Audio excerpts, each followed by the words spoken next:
政権交代が現実味を帯びてきた。4月28日の投開票が行われた衆議院補欠選挙で自民党が3戦全敗。裏金問題への国民の不満が改めて浮き彫りとなった。さらに、ある世論調査によると、過半数を超える 52.8% が次期衆院選で政権交代を望んでいるという。今、永田町に激震が走っている。もはや、岸田首相の退陣は避けられないのではないか。いよいよ、岸田文雄首相に引導が渡される日がやってくることになる。産経新聞社と FNN が4月20日と21日に実施した世論調査で、次期衆院選後の政権について尋ねたところ、政権交代を期待が 52.8% に上り、自民党中心の政権の継続を期待の 40.1% を上回ったのだ。4月23日の産経新聞の朝刊一面には、次期衆院選で政権交代期待 52% という見出しが大きく掲載され、永田町には衝撃が走った。4月25日、岸田首相の側近とされる自民党の木原政治幹事長代理が党の会合において、今、自民党は非常に厳しい状況だ。政権交代が起きてもおかしくないと述べた。産経の調査で、岸田首相にいつまで続けてほしいかの質問では9月の自民党総裁任期までが最も多い 43.2%、国会が終わる予定の6月頃までが 25.0%、すぐに交代してほしいは 27% で、9月以降も続けてほしいは 8.2% にとどまったとある。補選が全敗してもすぐにはやめることはせず、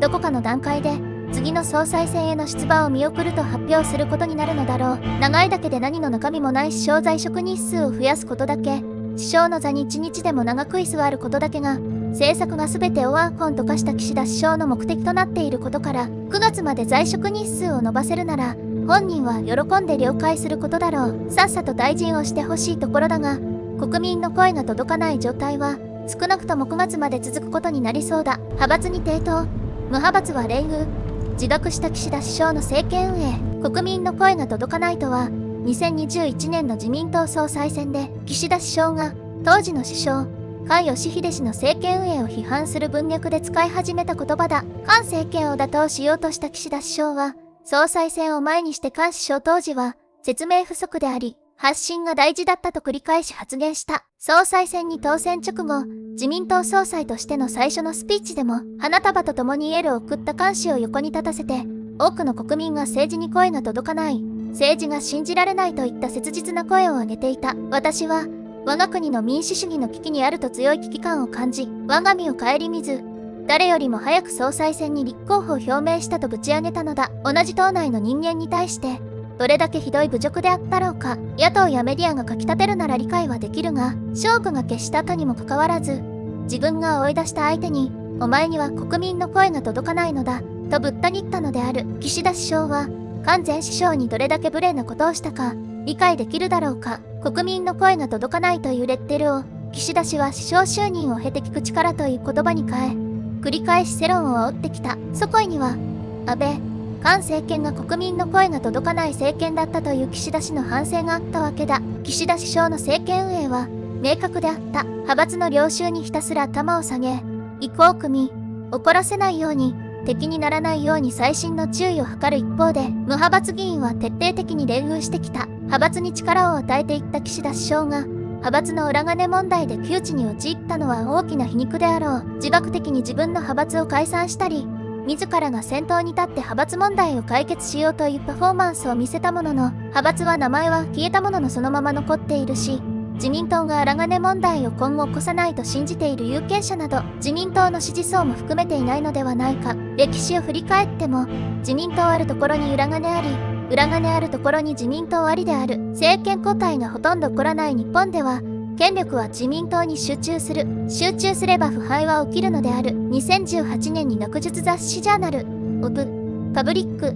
エコノミック、セオリーに掲載された透明性は政治腐敗を減らすか ?TOES、TRNSPRENCY、REDUC、POLITICL、CORRUPTION によると、政治腐敗を防ぐためには、以下の3つが必要だ。1、徹底した透明性。2、腐敗した政治家を選挙で落とす腐敗が割に合わないものだと理解させる。3、補助金や規制など腐敗を生む政策をさせない。透明性もなく、政権交代もなく、補助金と規制まみれの日本で、腐敗が減ることなどありえない。世界一透明性の高いルールを作る一方で、裏金議員を選挙で落とし、補助金や規制のなるべくない日本を作り上げていくほかない。国民負担を増やし続けた増税モンスター、岸田文雄首相のやらかしてきた政策は枚挙にいとまがない。令和版所得倍増計画、金融所得課税の強化、健康危機管理庁。岸田氏が党総裁選で掲げた目玉はことごとく封印されている。筆者は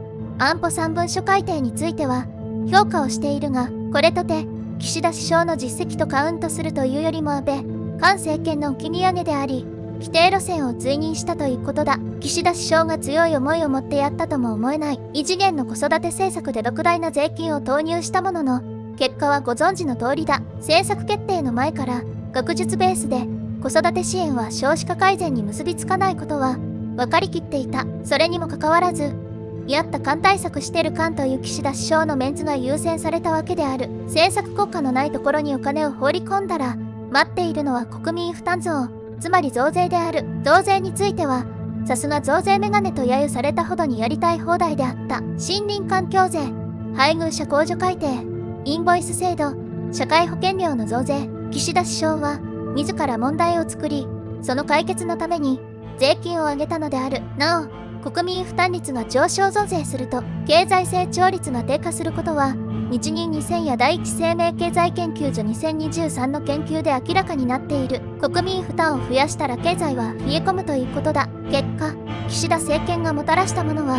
こうだ。実質賃金は23ヶ月マイナスとなった。名目がいくら上がっても、物価が上がっては意味がないし、税金社会保険料を含むが上がっては手取りが減るのである。こんな当たり前のことがずっと理解できずに、社会保険料をまた上げていく。不思議な政権である。国民負担率は過去最高を更新した。GDP は4位に転落。この円安傾向でさらに5位のインドにも抜かれる可能性が高い。国民のお金をばらまいて相手国の関心を買うという岸田外交唯一のテクニックも、このまま日本がただの貧乏国になっては使えなくなる。2021年から生活保護申請は3年連続増加。エンゲル係数は40年ぶりの高水準になった。総務省が発表した家計調査における消費支出は12ヶ月連続でマイナスだ。それでいて、私は増税していないと未だに主張をしているのだから、国民も舐められたものだ。むしろ、何の意味もない政策で莫大な税金を投入し、国民負担を増やし続けたこの政権が、